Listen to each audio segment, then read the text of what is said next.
Hello and welcome, everyone, to this evening's wonderful program with U.S. Senator Mark Kirk, part of our Democracy Forum lecture series at Elmhurst College. The lecture has been selected to be recorded by Chicago Amplified, a web-based audio program produced by WBEZ Chicago Public Radio that captures some of the most exciting and informative cultural programming in the Chicago area. In your printed program, you'll find out how you can hear this lecture again and share it with others through Chicago Amplified. At this time, I'd like to remind everyone to please make sure your cell phones are turned off. And now it's my honor to introduce the president of Elmhurst College, S. Allen Ray. Allen.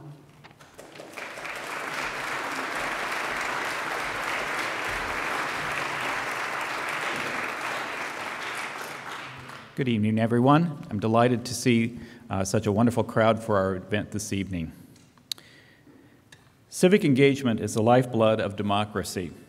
An engaged public is critical if the nation is to elect sensible public officials who make wise public policy choices. But the democratic process has been stymied recently by partisanship and gridlock, which could discourage participation in the political process. With the presidential contest to play out in the year ahead, the strengths and the flaws of our democratic process itself, I think, will be all the more evident. This defining moment makes it a good time to take a close look at the problems and promise of democracy. In response, Elmhurst College has launched the Democracy Forum, a series of lectures that shine a light on key matters of our civic life. Perhaps discussions like these can point to a kind of solution that eludes policymakers. The lectures also will explore issues of access to education, to information, to economic and political opportunity, and consider whether a level playing field or true democracy can be achieved. The exploration of democracy and civic engagement marks the third consecutive year that Elmhurst College has developed programming, speakers, and events that respond to a larger theme. In 2009-10, the Poverty Project captured our efforts to explore the everyday scandal of material poverty. This past academic year, Still Speaking, Conversations on Faith, presented dialogues on faith, its varieties, contradictions, and influence in the modern world. Still Speaking also marked the beginning of the centennial celebration of the graduation of Elmhurst's esteemed alumni, theologians Reinhold Niebuhr, class of 1910, and theologian H. Richard Niebuhr, class of 1912. Other fall speakers in the Democracy Forum this year have included author and radio host Michael Eric Dyson, senior analyst for CNN and staff writer for The New Yorker, Jeffrey Toobin, noted intellectual and former editor of Newsweek, John Meacham, Chicago civic leader Gary Chico, and political consultant and author Naomi Wolf. Coming up in the Democracy Forum, in the fall we'll see Secretary of State Jesse White presenting on November 15th here at 11:30 in the morning on Democracy in Action in the Founders Lounge located in the Frick Center. And upcoming spring events will include Robert Putnam, Louis Menand, and Bob Woodward. At this time, it's my pleasure and my privilege to introduce Speaker of the Illinois House of Representatives and the college's own Special Assistant to the President for Government and Community Relations and a distinguished fellow in the Political Science Department, Mr. Lee Daniels. Lee.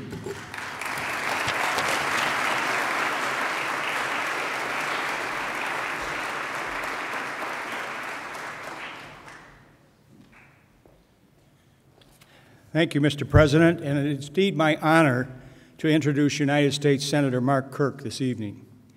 Born in Champaign, Illinois, Senator Kirk graduated from New Trier High School in Winnetka, attended Cornell University where he graduated cum laude with a BA in history, obtained his master's degree from the London School of Economics, and a Juris Doctorate degree from Georgetown University Law Center.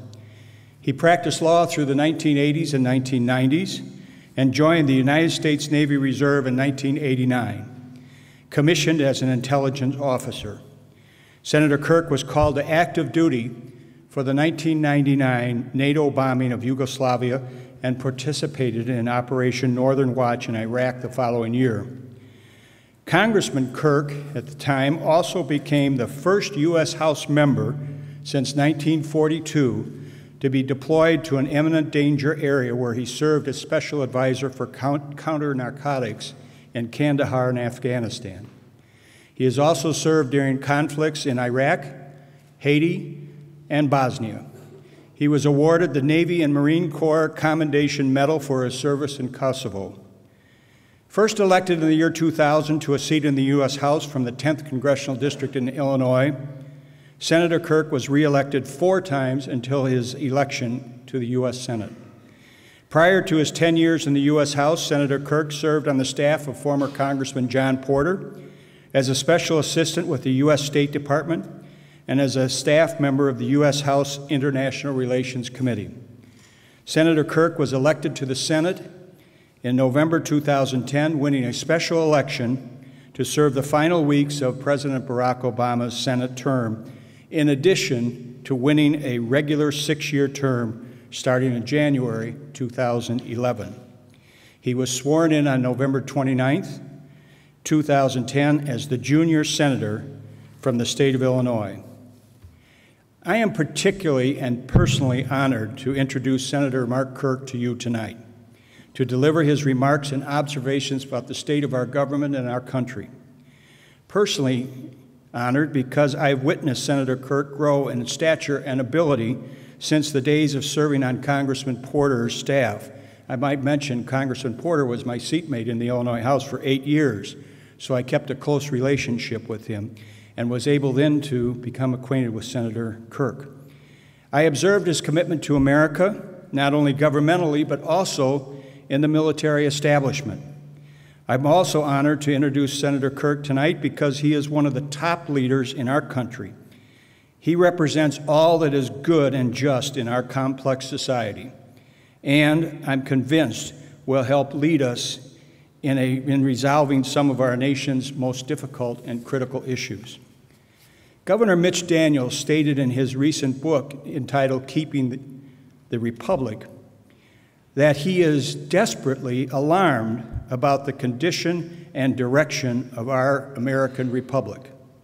He referred to the international crisis throughout the world, our level of government spending, and the seemingly unwillingness of many not to face up to the fact that we have amassed a ruinous amount of debt beyond the capacity of any economy to pay.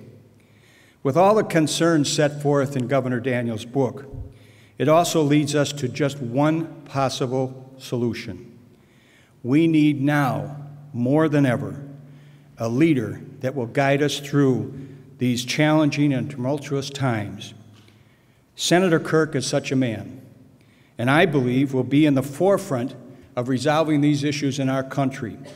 You watch, you will see Senator Kirk at every level helping to resolve them for this country, for our benefit. Ladies and gentlemen, this is the man that will help keep our republic. Please welcome the senator from the state of Illinois, Senator Mark Kirk.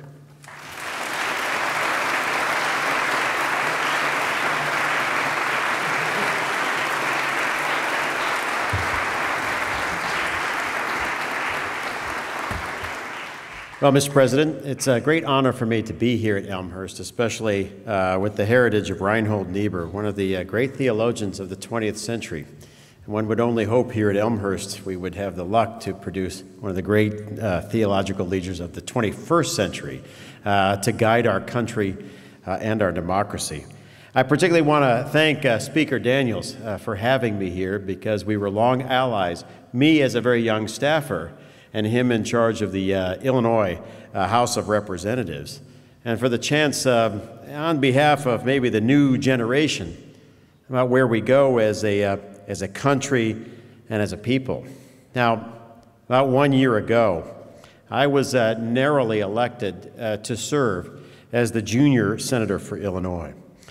On my first day on the Senate floor, I had an experience like you might have. I had never been there before, and so I thought of only one thing, which most Americans would think of in that place: the movie Mr. Smith Goes to Washington.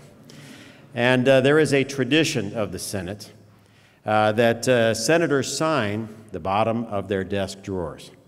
And so I walked over and looked into my Senate desk. And there in the bottom of the drawer, there was the signature of a Senator Barack Obama. But there were 20 other signatures, showing that it was one of the oldest desks in the Senate. There was one name that stood out, and it was a name that was carved in the drawer, not signed.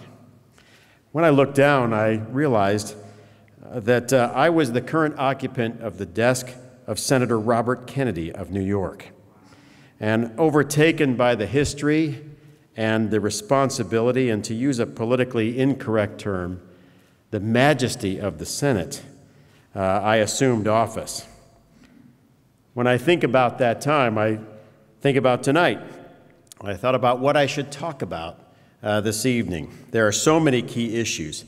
As you just heard, I just returned from another reserve assignment in Afghanistan, so I could talk about our future there and what I think is our need to end military aid to Pakistan after the administration has said that the ISI there supports terror. Given the plot to blow up Washington, D.C. restaurant and its progress on refining uranium, I could focus on Iran and a bipartisan plan now backed by 92 senators to collapse its central bank.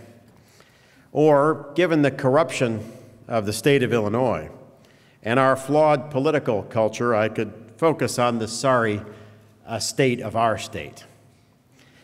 But instead, what I want to do is focus on what is a more central topic, which I will entitle Debt, Denial, and Default.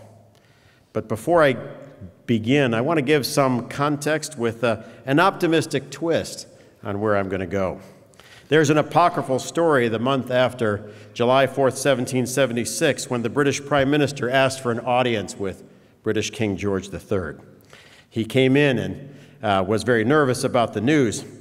King George said, what is up, good news or bad news? He says, well, I have both. What's the bad news? The Americans are revolting. And what's the good news? You no longer have France to worry about among your top concerns. And so, in that context, what I would first say is some of the good news, that democracy is the best form of government that has ever been designed to unlock a person's potential, that American democracy is the most successful form of that government ever designed, not only building the highest standard of living in the world, but exporting it to Europe and Asia, most notably in Germany and Japan, now strong allies of the United States, but also co-keepers of the flame. In 1885, German Chancellor Otto von Bismarck said, quote, "God always looks after fools, drunks, and the United States of America." And while we have been a very fortunate nation, freedom and the art of self-government is at the core of why this large nation succeeded where Russia, China, and India instead lost much of the 19th and 20th centuries to corruption, war, and poverty.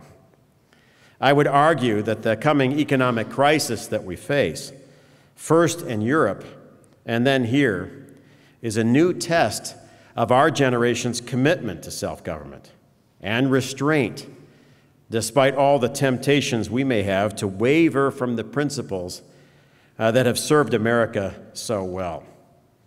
And so now part of the bad news. Most Americans now report to pollsters that they're pessimistic about their future and the coming days of their children.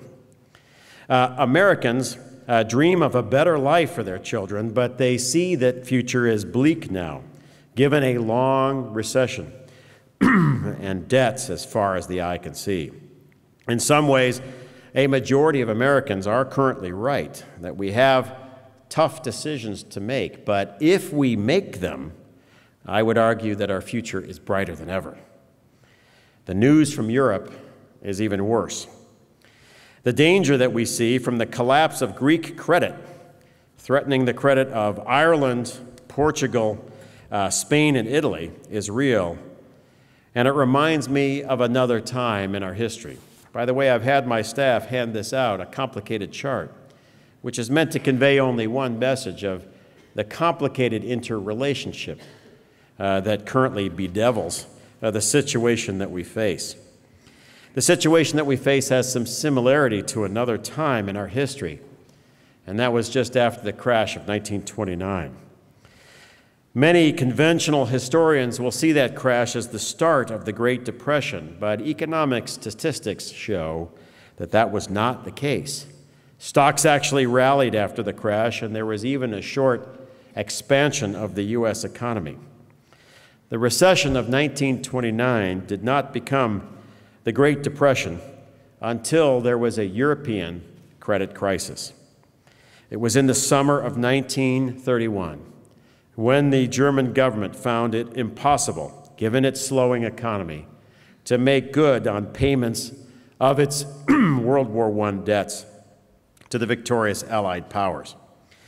President Hoover attempted a desperate rescue package, but France waited too long. And in time, German credit collapsed, and with it, the credit of French and British banks. They depended on the credit of the Europeans, and especially the Germans. And that contagion then spread across the United States, leading to bank failures right here in the heartland. The lesson is that we ignore Europe at our peril. Moving to today, we see that while America became a state before a currency, Europe became a currency before it was a state. The European ideal depended on the good behavior of member governments without any real mechanism to enforce bad behavior that would threaten the currency of the Eurozone. In past times, a spendthrift government would lose its credit rating, triggering a devaluation of its own currency. Although the middle class would be wiped out, imports would crash while exports climbed, and the government would eventually return to a sort of balance. But inside the euro, that devaluation option is no longer there. The Greek government violated Europe's trust by hiding their addiction to borrowing. They grew the number of people getting a government salary from 300,000 to 700,000 in only one generation. In one infamous case, the Greek government appears to have secretly promised to provide all of its airport revenue to support new private loans, while allowing European bankers to think that those revenues would be used to repay the government's current debts. This discovery is what set off the Greek debt crisis, uncovering even more arrangements that indicated that her debts went well above her national income.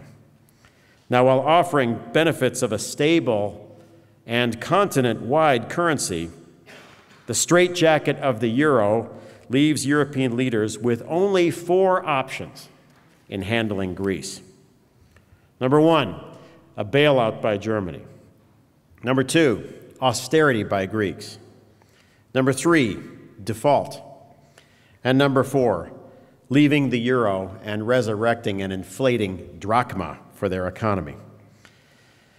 Alone, this problem of Greece may not be significant. During our own lifetimes, we have witnessed the collapse of Mexico or South Korea, to name a few debtors in distress. But I would argue Greece is different. It threatens the euro. It destabilizes all of Southern Europe, and it endangers us. According to the New York Times, the Greeks borrowed about $230 billion for a country of only 11 million people. It's about $21,000 each. Once their real debts were discovered, their top 3 creditors of France, Germany, and Britain began to worry about ever being repaid on the $130 billion that they had lent Greece. The private market has lost confidence, and today Greece can only borrow money by paying an interest rate of 87% a year. Your United States government pays less than 5% on government debt. The Germans quickly balked at a straight bailout. They asked, why should Germans pay higher taxes so that 700,000 Greeks could remain on the government's payroll? The Greeks did try a round of austerity, but they failed to honor many of the promises that they had made. You know, you and I have seen the videos of Greeks protesting that foreigners should be forced to lend them more money so that they could spend it. We are now open to two options: default or leaving the euro. And it appears that leaders have moved Greece to the default option, but with only one key complication. You know, during these times, a prudent money manager would not lend money to a government without a small insurance policy to make sure that they were repaid. In the arcane jargon of banking, this is called a credit default swap. Insurance to collect if you're not repaid. The problem is that if Greeks default, lenders will collect on their insurance, but European leaders are worried that the insurers have not set aside enough money. Therefore, Europeans are calling the 50% write-off of Greece's debt, voluntary, so as not to trigger the insurance contracts. I understand why they would do this. If insurers collapsed, the market would further panic. But the problem is even worse than I'd outlined above. Only 5 banks in the world issue nearly all of this kind of insurance. Their names are J.P. Morgan, Morgan Stanley, Goldman Sachs, Bank of America, and Citigroup. Looking at the nationalities of these banks, you can instantly see why a Greek crisis could come to America. While the Greeks are in trouble for having borrowed $230 billion, we're now worried about the $280 billion borrowed by the Portuguese, $860 billion borrowed by the Irish, $1 trillion borrowed by the Spaniards, and $1.4 trillion borrowed by the Italians. In sum, it appears that we are witnessing the financial end of European socialism, or as Prime Minister Margaret Thatcher liked to say, socialists eventually do run out of other people's money. Stratfor estimates that the total gross lending expenditure or exposure of the U.S. to these collapsing social economies totals about $760 billion to U.S. banks. That's nearly the equivalent amount of money of the stimulus or the TARP. In the days when U.S. credit was good, we could envision handling this. Combined with other good creditors like the UK and Japan, we could impose austerity in return for loans that would tide governments over from their debt hangovers. We did this in Argentina, we did this in Indonesia, we've done this in a number of countries. But this time may be different. The United States has had the best credit rating of any nation in the world since George Washington made the difficult decision to honor Revolutionary War debts. When the AAA credit rating was invented, it was immediately granted to the United States government because of its unbroken record of paying every bondholder on time and honoring every note of currency ever issued. But now that record has been broken. As everyone here knows, the U.S. government lost its Standard & Poor's AAA credit rating. Moody's and Fitch, the other 2 rating agencies, are awaiting the action by the Congress, and especially its super committee in December before making their AAA decisions. While the Europeans have borrowed billions or even $1 trillion, America's government has borrowed $15 trillion. Or $47,000 for each American, almost twice the per capita debt of the Greeks. While we have a much better credit history than Greece, we face a debt reckoning of our own. Now, a few years ago, I asked my staff a question: who borrows money on behalf of the United States? I wanted to meet the actual individual that did this for our government. A few days later, I was ushered in to Commissioner Van Zant's office in the U.S. Bureau of Public Debt. I asked him how this process occurred, and he showed me how about 20 entities lend the U.S. government money several times a week. He said he needed to borrow $30 billion that day to prevent the U.S. Treasury from running out of money. I watched as the borrowing process began in a small room on 9th Street in Washington, D.C. At 12:30, lenders were invited to offer money to Uncle Sam. Around 12:55, most of their offers came in. Around 12:57, a staffer announced cover, meaning that the United States would cover its cash needs for that day. And at 1 o'clock, the bidding was closed, the computers calculated the winning bids, and the result and interest rate was announced to markets 120 seconds later. I asked, have any governments ever failed to be able to raise enough money for their cash needs that day? Van Zant said both Germany and the United Kingdom failed in their efforts earlier this year. What would happen if that failed here in the United States? Congressman, it's never happened. Each week, Uncle Sam has to borrow hundreds of billions of dollars to service old debt and finance new mounting debts of a president and Congress that continue to spend more. Each day, 10,000 baby boomers qualify for both Social Security and Medicare, federal programs that they will then be on for, on average, the next 21 years of their lives. The answer to these problems, I believe, is in the wisdom of the Founding Fathers themselves. They faced debt, denial, and default when they were fighting the largest military on earth. In fact, George Washington even fought a bout of hyperinflation. Thomas Jefferson once said, "I place economy among the first and most important of Republican virtues, and public debt as one of the greatest dangers to be feared."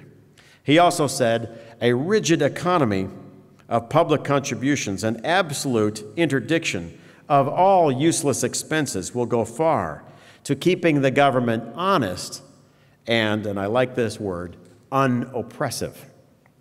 So what do we do now? In short, I think the path before us is actually quite clear. This is a copy of the President's Deficit Commission report.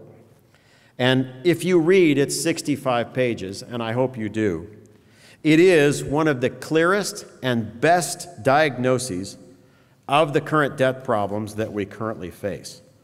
But there's something more surprising in the report. In partisan Washington, the Deficit Commission report is also one of the most detailed sets of bipartisan solutions that you can find. The Commission calls for some pretty tough medicine. It calls for reforming Social Security and Medicare. It calls for an end to agricultural subsidies and many other federal spending programs that, quite frankly, didn't even make sense when times were good. But most importantly, it calls for wiping out all lobbyist loopholes in the tax code that would allow us to drop the top tax rate from 39% to 29%, while also generating almost $1 trillion in deficit reduction. In sum, this report calls for lowering federal borrowing by $4 trillion in 10 years. In Washington, the call sign for this is called Going Big, and I support that. Senator Durbin supports it too. We can only solve this problem by joining together, and we did when we saw 6 senators, 3 Republicans and 3 Democrats, form an organization called the Gang of 6 to back this report and its solution.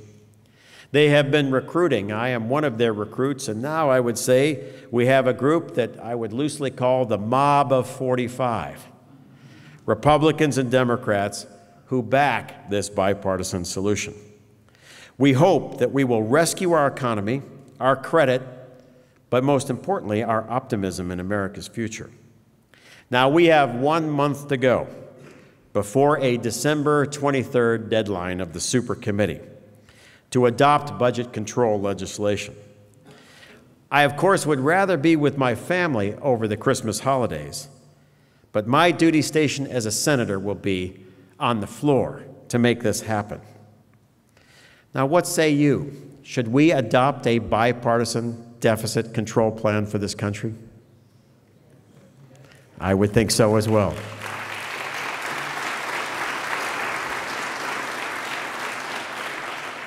Let me close with this. We, the children of the West, have now been on a 900-year journey of self-government since Magna Carta. We believe in key convictions: leaders under law, rule by the governed, democracy, tolerance, free speech, and freedom by any American to buy and sell to whomever they please. But many societies still disagree. They believe in rule under religious authority. They believe in a strong dictator. They do not believe in women's rights. And they believe that intolerance is part of their strength. I would argue that in this time of difficulty is no time to lose the conviction of our own convictions. We think about our grandparents looking out on the world from the Midwest in 1932. We had 24% unemployment. The Japanese Empire was running wild in Asia, and the Germans were invading Europe. That generation, aptly called the greatest generation, simultaneously beat the Germans, the Japanese, and the Depression. Looking at the world 20 years later, in 1952, America was victorious and freedom was even coming to Germany and Japan. In our own living memory, think about how you looked at the world in 1979. An Iran crisis, a stagnant economy, and a president that said it was our fault that there was a malaise of the American people. And then think about our country 10 years later, as we won the Cold War and America was back. The lesson that I would put forward is that each generation of Americans is tested, and this is our test. When we poll on the newest 9/11 generation of young Americans, we find they are the most patriotic generation since the greatest generation. Out of the ashes of 9/11, they know exactly what it means to be an American, a child of the West who believes in tolerance and democracy and freedom. They know tough times are ahead, but just like their grandparents, they want leaders that will level with them and then do the hard work that's necessary to master the challenges of the new century. I would say, never count a free people out. Each generation before them, once tested, has risen to the challenge, and I would say young Americans cannot be stopped. But we who are currently in charge must free them of debt, denial, and default so that their full potential can be realized. It is in this way that we ensure America's comeback, needed not just for our own homeland, but for the values of democracy and tolerance and freedom that are why our nation has been the greatest force ever for human potential ever designed. And thank you very much for listening.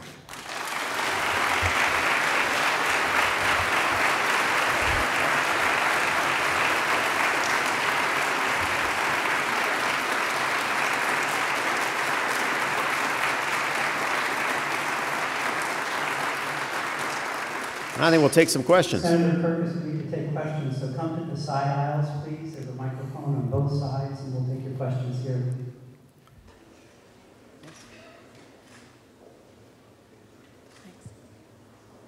Hello. My name is Rachel Nelson. I'm a student here at Elmhurst College studying religion and political science. My question relates to the DREAM Act, which assists immigrant youth to achieve a college education, as you know.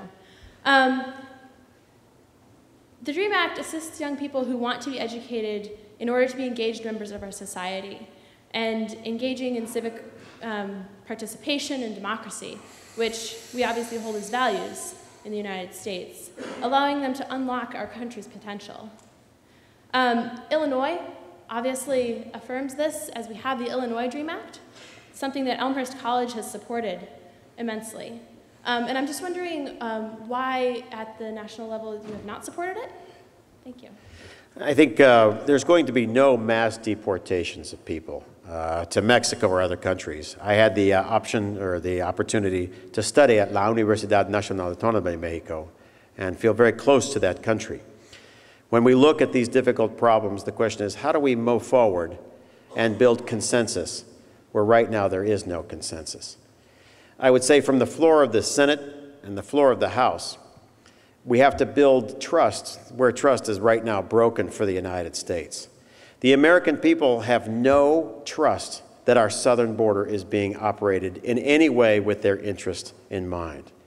We saw this particularly on 9/11 when our government failed us, letting terrorists in the country that then created the greatest mass murder in American history. And so I think we can look at this with a two-step process, with one step coming before the other. Step one, secure America's borders. Understand who, you bet, and understand who is entering the country, if only for homeland defense reasons alone. And then step two, once you have rebuilt that trust between the American people and their government, we can move forward with immigration reform proposals. So.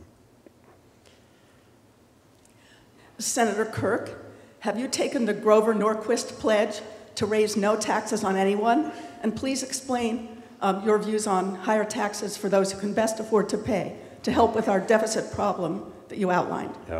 I do not think that the American people are undertaxed, especially in the state of Illinois.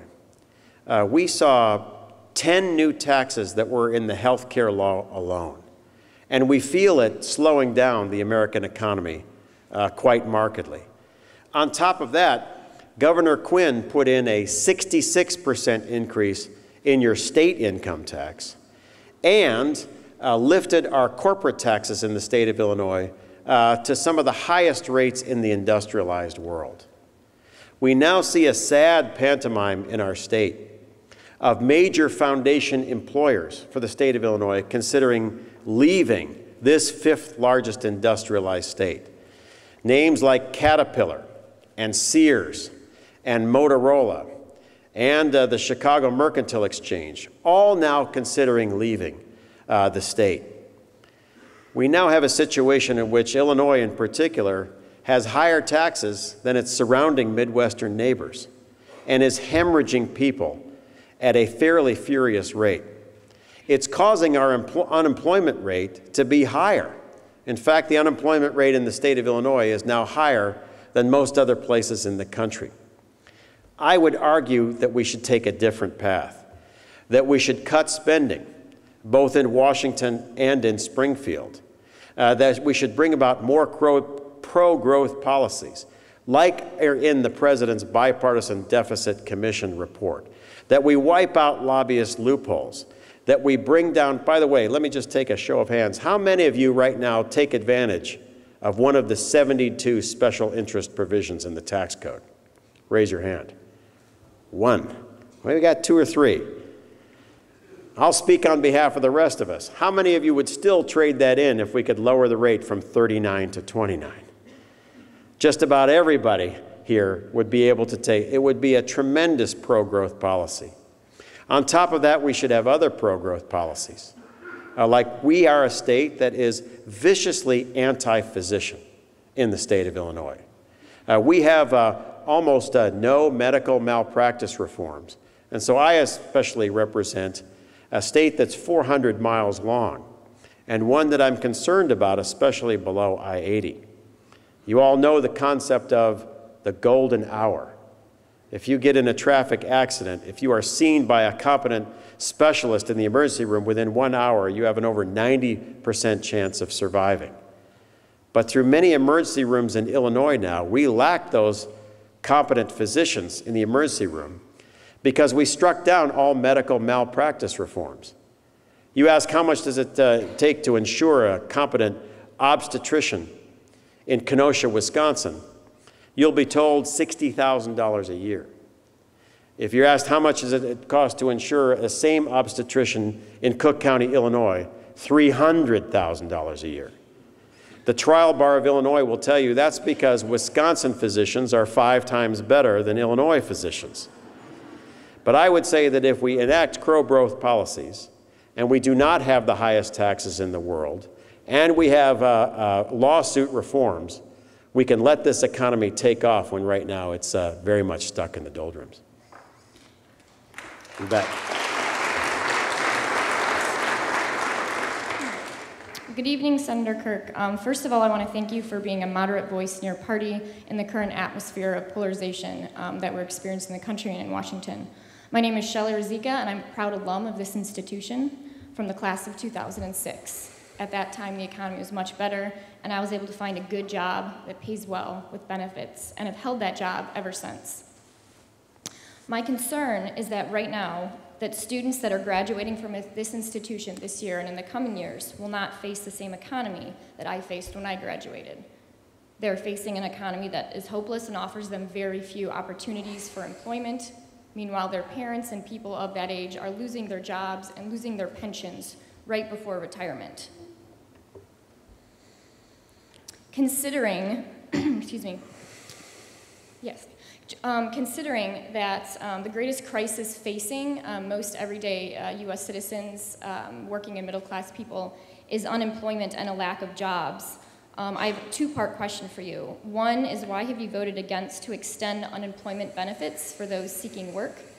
And two, as a moderate Republican, what are you doing personally to move your party to have some type of concrete job creation for young people and middle-aged people in this country, to concretely help create jobs for students like those graduating from college, and again, of older folks, to make sure that people do have job opportunities?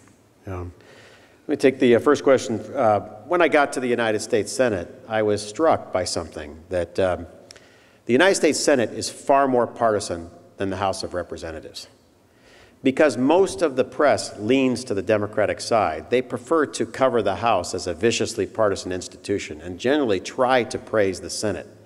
A difficult job indeed. I actually found that the House of Representatives is together a lot socially.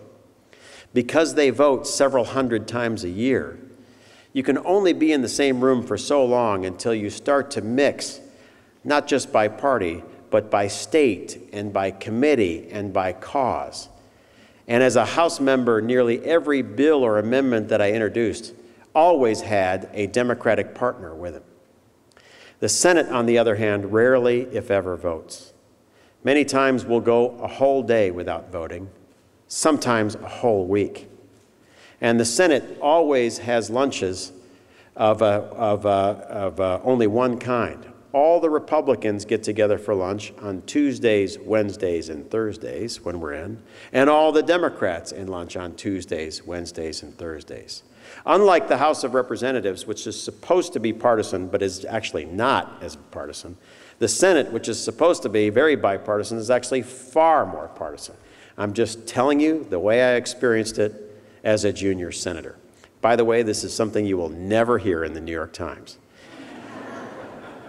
I decided to break free from the partisan lock that was the lunch culture of the Senate. And so I joined with my new freshman senator from West Virginia, Democratic Senator Joe Manchin. And we have decided to break free, and every Thursday we have the bipartisan lunch, inviting all comers. Sometimes we'll have up to 6 to 7 senators. Most times, it's just us. We are unfavored children because we break free. The Democrats, do not like that Joe is sitting down with me each week. Some Republicans also don't like that I am breaking free. But I was sent to Washington, D.C. to get something done. And if I can extend a hand and make it happen for the state of Illinois, that's exactly what I'm going to do. And so for the Manchin and Kirk partnership, it started to become legislation. In fact, we'll be introducing a resolution to have members gather to support this bipartisan deficit plan that I laid out, probably on Tuesday. When you ask about specifics, what is the specific that we could get rolling to help this economy out? You know, when you look at the history of Chicago and its state, we were a great city first because our fathers and mothers dug a canal linking Lake Michigan to the Mississippi River system. By the way, just before Michigan won the Supreme Court decision forcing us to stop it, a drunken party of our city fathers actually released the sluice gates to get the canal open. That canal that linked these two large watersheds was the reason for Chicago to exist. We then put the first big bridge across the Mississippi River. And in the litigation between the boat owners that wanted no such bridge and the railroads that wanted a bridge, our lawyer won on behalf of the railroads, and his name was Abraham Lincoln. Then we built a fantastic airport, and I am a passionate supporter of Mayor Daley, now Mayor Emanuel's O'Hare Modernization Project. You build a theme that logistics and transportation are the heart and soul of our economy in Illinois. We are the closest to every other customer in North America right here. Half of all rail and road intersections in the country are right here in the state of Illinois. So what can a senator do? We have a transportation bill coming up, and we have declining gasoline revenues. It's gasoline tax revenues that fund the highway system of the United States. Because more and more Americans are driving hybrid vehicles, as they should, gasoline revenues are going down. What's the answer? One side says, let the highway program fall to only 70% of its pre-recession level. Another answer, levy a gas tax on Americans, but that is the hardest tax against the working poor and would probably immediately trigger a recession. I don't know if you're like me, but for most of us, when we see gas above $4 a gallon, there is a negative wealth effect that just sits on the economy psychologically. The third option is borrow money from China. None of us would think that any of those options are particularly worthwhile. And so do we remain in an intellectual box? And I would say no. We, especially as citizens of Illinois, have forgotten our own economic heritage. When the Lincoln, well, let me ask this question. What's the number 3 thing the Lincoln administration should be known for? Number 1, signing the Emancipation Proclamation.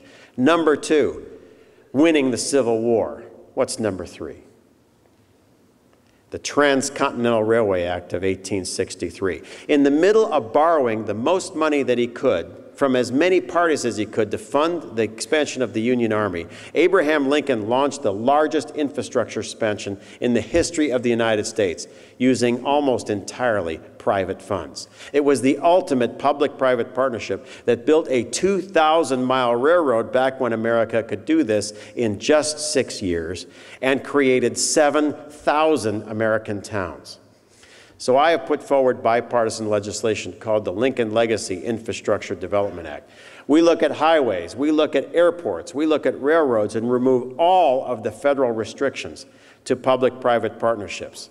We right now see the state of Indiana, whose economy is on fire, with 3 times the growth rate of the state of Illinois. And yet, part of that growth rate was funded by an infrastructure project led in a public-private partnership through the Indiana Toll Road, as is happening in British Columbia, as is happening in Australia. But until last year, Did you know that public-private partnerships in the land of Lincoln were illegal until last year? And so I think unlocking this and doing it in a bipartisan way is a real way to start the job market of our country, but most importantly, of our state. So, thank you. You bet. Good evening, Senator Kirk. Thank you so much for coming. My name is Jonathan Hand, and I had a question about Social Security, but first of all, the city of Elmhurst hosted, together with Rotary International last year, we hosted a group of 6 young professionals from Guadalajara, and I just wanted to clarify something that you said earlier. You were talking about 9/11, and you were talking about securing our borders, and could you just clarify, were you linking Mexico to 9/11? No, the 9/11 hijackers came across the Canadian border. Canadian border. Right. But, you know, we see, for example, that now the Iranians trying to hire the Zetas of Mexico to blow up a restaurant in Washington, D.C. And it underscores a fundamental point that we expect the federal government to at least know who is entering the United States and to protect us from external threat. Thank you. My question about Social Security, and obviously this is a major component of our own debt crisis right now. You know, when Franklin Roosevelt envisioned the program in the 1940s, I mean, the average American lived probably 2 years into their retirement, and now people are living... Actually, the average Social Security recipient, she only collected 11 checks before she died. Yeah. And of course today, I mean, it's, you know, 20, 30 times that amount. 21 years. Yeah. And so... Isn't our problem essentially a good thing? I mean, doesn't it reflect the fact that Americans are living longer, that we have phenomenal health care, phenomenal public health? Can't we start this debate about money with the good news? And wouldn't that help to put some of this partisan bickering aside? Thank you. Well, it's tremendously good news that, you know, Americans, well, you know, that I don't think it's apocryphal. The story of how 65 became the magic year was written by Otto von Bismarck, who in his campaign for chancellor wanted to promise the German people Social Security. And so he had asked his advisors, when will 99% of Germans be dead? And the answer in the 1880s was age 65. And so that became part of the European social contract and was such a magic year that FDR adopted it. But even when he passed Social Security in the mid-1930s, the average recipient, she would only get 11 checks. And because we live healthier lives, and because the average person that is diagnosed with cancer today survives, we have tremendously good news, but it puts a strain, and especially I would say the actuarial numbers of the system depended on smokers because smokers died earlier than other people. And thank goodness people are quitting smoking. And that means they're going to live healthier, better lives.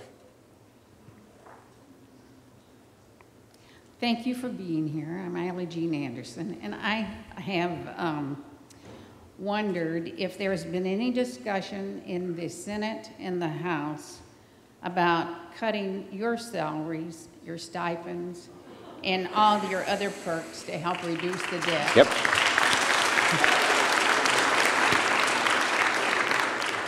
There are, for example, the old congressional pension used to be about, I think it was about $4.5 million when you left Congress, even after a short time. Members of Congress had a bank where they could bounce any check and it would be honored. They even had a bucket of ice delivered every day at their office. Congressional pensions were wiped out, as was the congressional bank, as was the bucket of ice, everything, when Republicans took control of the Senate, or took control of the House in 1995. What is a congressional pension today? You only get a pension if you've been elected 5 times to the House. You have to serve 10 years. If you are elected 4 times, you get 0. and then you get 1.7% of your salary for every year served. The average member of Congress serves just 12 years. So it's roughly 21% of their salary, which is at $174,000, is roughly $30,000 a year, and you don't qualify for it until you're 65.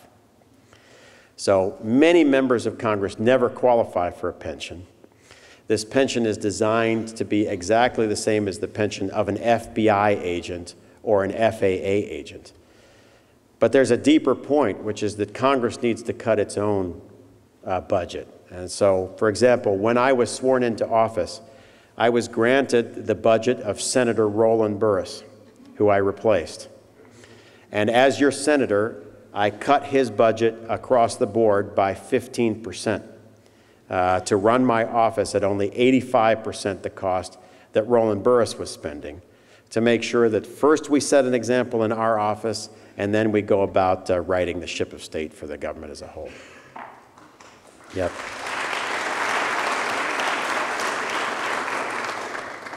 Thank you very much, Senator Kirk. It was a very interesting presentation. My name is Ray Stefanski, and I have a bit of a challenge for you.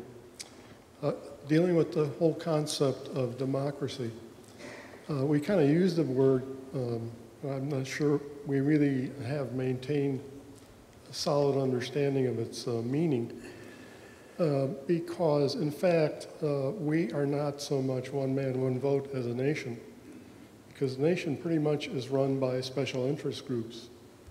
The laws in Washington, or in fact the interests that are favored in Washington or heard, are those interests that are supported by lobbyists. And if you don't belong to a group that can afford a good lobbying presence in the Congress and even in the President's office and even the Supreme Court, so far as I know, you really won't be heard. So it isn't so much that we are a democracy. We are a country that is, I think, run by special interests. So I hope you have a sense of humor and don't take this too seriously, but that's my challenge to you. Thank you very much. You bet. I just think I'll just say that in the tax plan that I just outlined, we skewer and basically kill off about 72 special interests. It would be, if the tax plan that I outlined would be enacted, as I hope it is, it would cause widespread unemployment in one place in America, which is K Street in Washington, D.C. Yeah.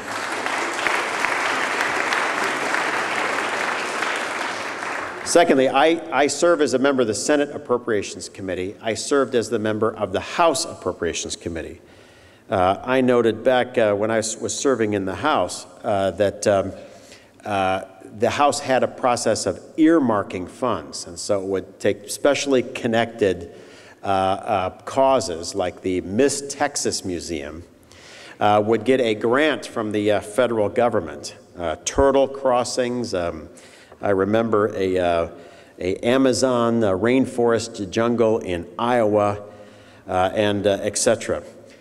When I delved into the Bridge to Nowhere, which, by the way, was the Bridges to Nowhere, one from Ketchikan, Alaska to the island of Gravina, another one to Knik, Alaska, I realized why it was so hard to fight these things. Because in the case of the Bridge to Nowhere, I was up against the senior member of Congress from Alaska. You know, more people live in Wheeling and Northfield than live in Alaska, but they do get one congressman, who was also the chairman of the House Transportation Committee. And when I went to other prominent economic conservatives of the House and said, let's take on the Bridge to Nowhere, they said, you know, I'm into a lot of things, but not that one. I realized also that I had to learn more about Ketchikan and that bridge project than the congressman who represented Ketchikan. And in the end, I did.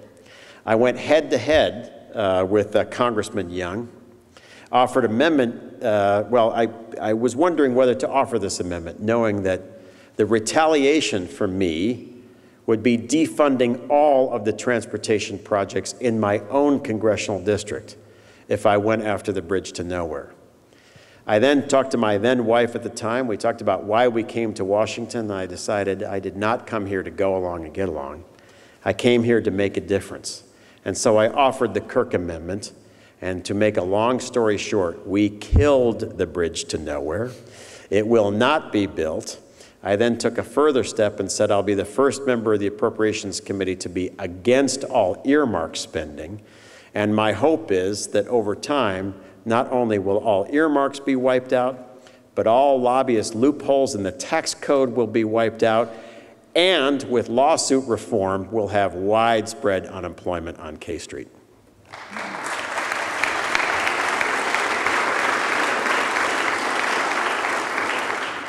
Good evening, Senator Kirk. My name is Ethan Escarino. I'm an English education major here at the college. Yep. Two things I want to set straight first. You are indeed on the Education Committee in Washington, right? Yes. And you did graduate from New Trier High School, correct? I did. What are you going to do for the students who are failing in the schools who don't have money? I mean, No Child Left Behind really, in my opinion, hasn't worked because you're pumping money into the schools that are already doing well instead of the schools that actually need more financial stability. I would tutor at schools that don't have a lot of money at all. There are students who are working with books that are missing tons of pages that it breaks my heart to see them that they're struggling so hard where they don't have the financial necessity and the financial stability to get a better education like you and I have had. Right. And what are you going to do about that? Yeah, I am on the education, it's called the Health, Education, Labor, and Pensions Committee. It's the old Kennedy Committee called the HELP Committee of the Senate. And there I'm backing a bipartisan bill that we just approved. Chairman Harkin with the ranking member Enzi, that we are reforming, basically eliminating much of No Child Left Behind that we just backed in the law. But I will correct you. It's often that, and I will say as a federal legislature, everybody feels that Washington is in charge of every problem and the funding for every public purpose. And yet when you look at education funding for the state of Illinois, 95 cents of every dollar in education comes from the state and local government. The federal government has not yet taken over education funding or policy for the United States. So the question is, what does the federal government do? And the federal government basically does three things in education. First, under what's called Title I, it supports a safety net so that no school in America falls below a certain level. That was originally intended to support schools, for example, in Appalachia or southern Mississippi or Alabama, so that no school in America could fall below a certain level. And there are some Title I schools in the state of Illinois, and they do get federal funding so that they don't fall beneath the floor. The second thing the federal government does is, because the Supreme Court mandated, it supports special education. And I have been one of the Republican moderates that has been for full funding of the special education needs of America's schools because the federal government has mandated it.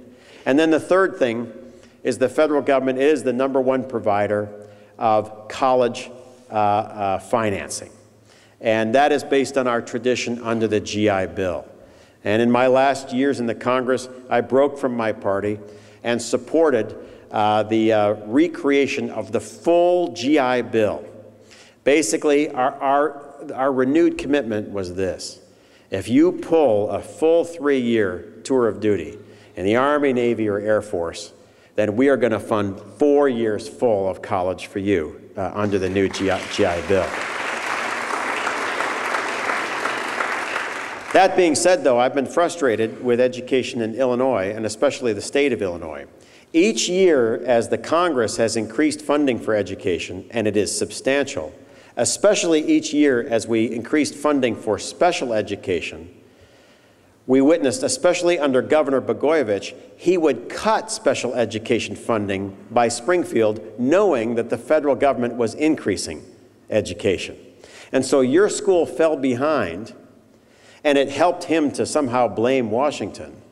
But in the end, Washington was providing more and more, but the corrupt and inept state of Illinois government was providing less and less, and hoped you didn't know the difference.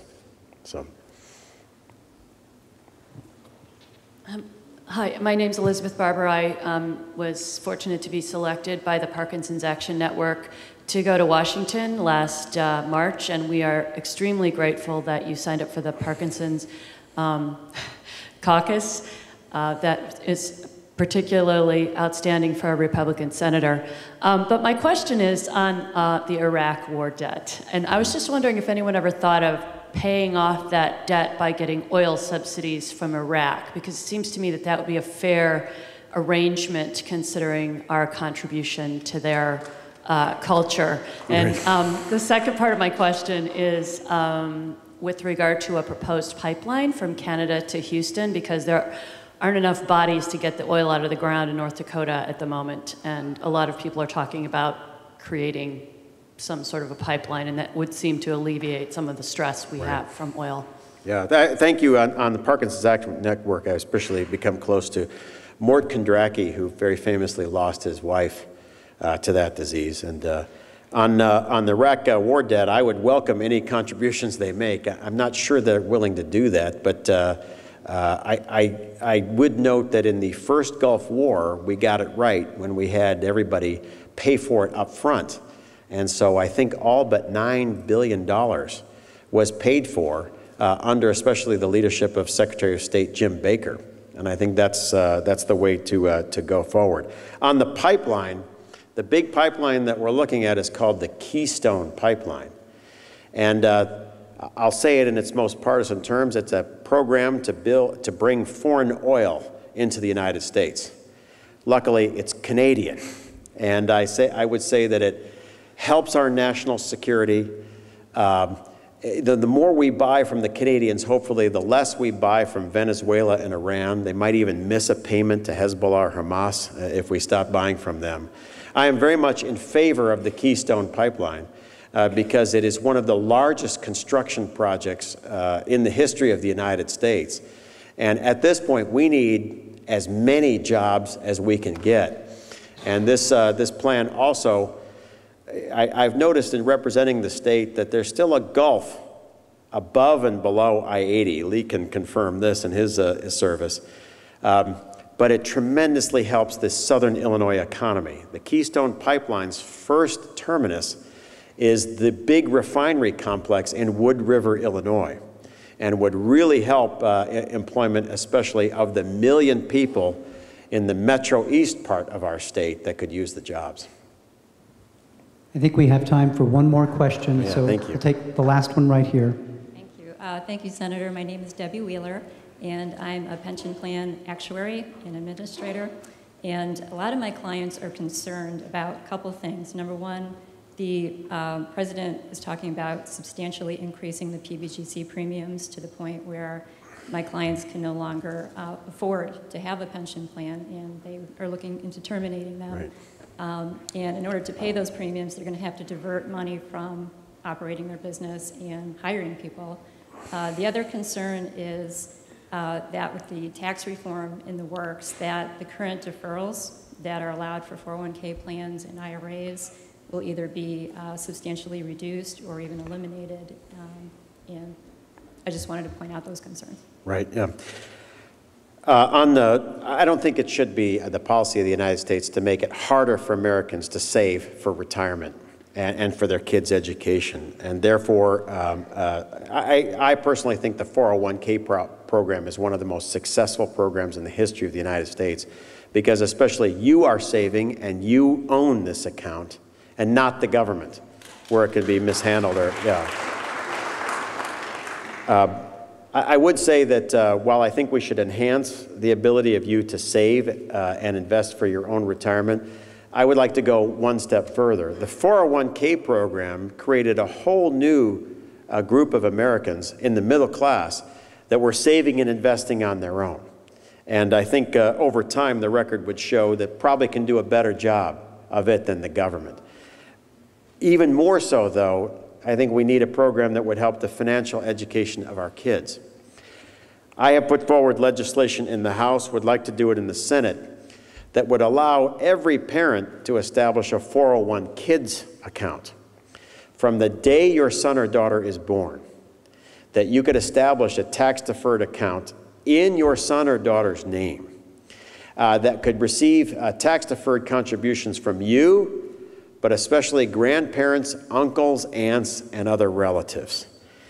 The intent would be to shift American culture so that, somewhere back in time, a very good cigar salesman sold the idea that every new father should smoke a cigar. Now that smoking is out of fashion, I think the better thing to do is to say to every young dad on the way home from the hospital, you should stop by the credit union or bank and establish the 401 kids account for your son or daughter. And then, if your family runs anything like mine, under a nice Irish mom, for me, our family runs on 100% guilt. You would send out a card about a month in advance of your daughter's birthday saying, it's Maya's birthday coming up, she will be 12, and your tax-deferred contribution can be sent to her 401 kids account at this address. But most importantly, then it would allow the young parent to sit down with their child, and in a pedagogical, with a pedagogical tool that I've only seen when I used to be at the Milestone School, with that account name being in your daughter's name, to be able to say to her, look at what a year's worth of savings did. We put a little bit in the stock account and we put the rest in the savings account. And so your son or daughter could begin to see what a lifetime of saving and investing could do, so that then hopefully they would just continue that for their rest of their lives. In my view, it should be government's policy to enable you, or in your case, your clients, to have every means possible to save and invest through a 401 kids account, through a 401k account, and then especially also a health savings account, so that you could build up that balance and then had a catastrophic insurance policy to back it up, so that you have more and more resources under your control and depend on the whims of Congress or the ups and downs of the state of Illinois government less and less. Anyway, thank you all for listening. Yeah.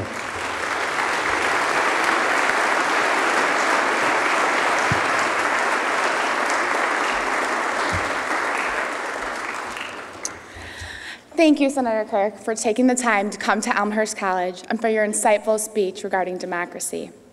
I think for myself, and I speak for probably many of us here, that this has been an incredible opportunity. As a political science student, I value hearing from those people who are in our government the basis and foundation of our society and their personal experience. I would like to present you with this gift on behalf of Elmhurst College. Thank you.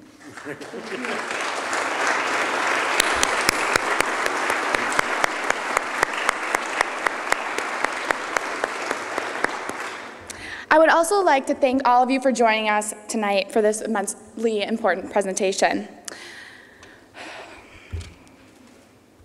If you enjoyed your evening, which I'm sure all of you have, I would encourage you to attend all other upcoming Elmhurst College events. If you go to our website, you can access all information for these. Our website is www.elmhurst.edu. As you know, Elmhurst College events are free, however, they are not without cost. So if you did enjoy your evening, please feel free to make a tax-deductible contribution.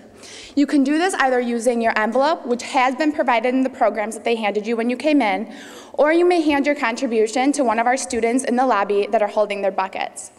We thank you for all of your support. Thank you, Senator Kirk.